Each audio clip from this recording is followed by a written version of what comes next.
시편 124편 1절부터 8절을 읽겠습니다. 이스라엘아 대답해 보아라. 주님께서 우리 편이 아니셨다면 우리가 어떠하였겠느냐. 주님께서 우리 편이 아니셨다면 원수들이 우리를 치러 일어났을 때에 원수들이 우리의 큰 분노를 터뜨려서 우리를 산채로 집어삼켰을 것이며 물이 우리를 덮어 홍수가 우리를 휩쓸어 갔을 것이며 넘치는 물결이 우리의 영혼을 삼키고 말았을 것이다.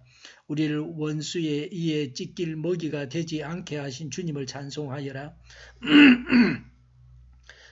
새가 사냥꾼의 그물에서 벗어남같이 우리는 목숨을 건졌다. 그물은 찢어지고 우리는 풀려났다. 천지를 지으신 주님이 우리를 도우신다. 아멘. 다윗의 시입니다. 과거의 원수들로부터 기적적으로 구원받은 것은 오직 하나님의 은혜로 말미암은 것임을 회상하고 그런 구원의 일들을 이루신 하나님께 감사하고 찬양을 드리고 있습니다. 하나님께서 우리를 도우시지 않으셨다면 3절의 원수들의 분노에 산채로 잡아 먹혔을 것입니다. 통째로 먹힙니다. 끽소리도 못합니다. 고통의 소리를 낼 수 없습니다. 4절의 홍수가 휩쓸어 갔을 것입니다. 노아의 홍수를 연상케 합니다. 세상의 문화와 세상의 물결이 우리를 익사시킬 것 같습니다. 깨어 있어야 됩니다. 5절의 영혼을 삼키고 말았을 것이다. 지옥행 열차에 사로잡혀 갔을 것입니다. 육체와 정신은 멀쩡하면서도 영혼은 마귀에게 붙잡힌 사람입니다. 6절의 원수의 이에 찢길 먹이가 되었습니다. 원수로 인해서 상처가 나고 먹혀가고 있습니다. 한 부분씩 먹혀가고 있습니다. 7절의 새가 사냥꾼의 그물에 걸림같이 생포되었을 것이다 라고 했습니다. 여기서 새는 이스라엘 교회와 성도를 상징합니다. 하나님의 도우심이 없이는 한시도 안전할 수 없다는 것입니다. 사냥꾼은 이스라엘을 해하려는 대적들을 사단을 상징합니다. 올무는 대적들이 꾸미는 온갖 강교한 게임입니다. 성도들이 사망에 이르게 하기 위해서 사용하는 죄의 구속력을 상징합니다.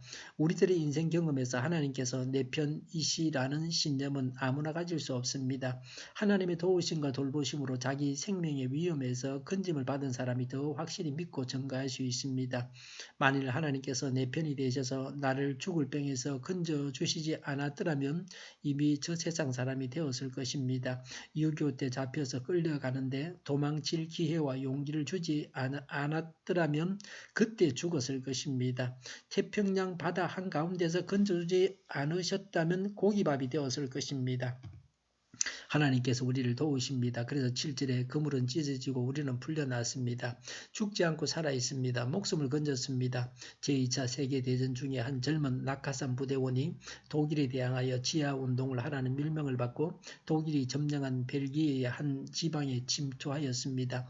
그러나 그는 낙하 도중에 독일 병사에게 발견되어서 감방에 갇혀서 독방살이를 하게 되었습니다.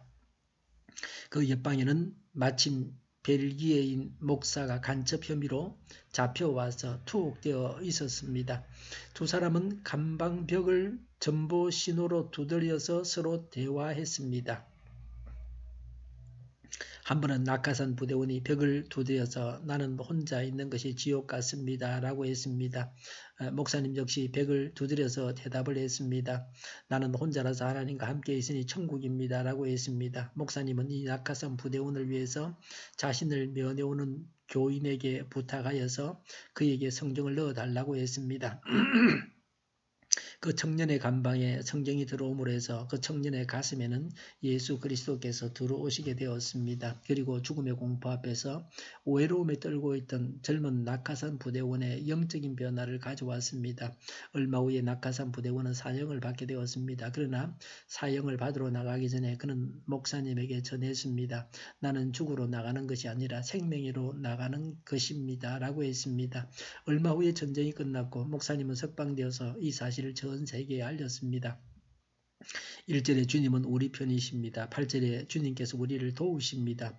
지금도 주님을 바라고 주님께 간구해야 합니다. 구원자, 도우시는 분은 하나님이십니다.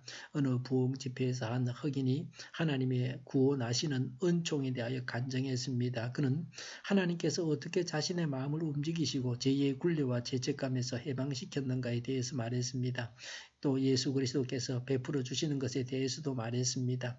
구원을 받기 위해서 자기 자신이 했던 노력에 대해서는 한마디도 말하지 않았습니다. 그런데 그 자리에 율법주의적인 사고방식을 가진 사람이 마침 이 집회의 사배를 맡아보고 있다가 흑인의 간증이 끝나자 물었습니다. 지금 간증해 주신 형제님께서는 자신이 받은 구원에서 하나님께서 맡으신 역할만을 말씀해 주셨습니다. 제가 구원받았을 때에는 하나님께서 나를 위해 무엇을 해주기를 바라기에 앞서서 구원을 위해 내가 해야만 했던 많은 일들이 있었던 것으로 기억됩니다.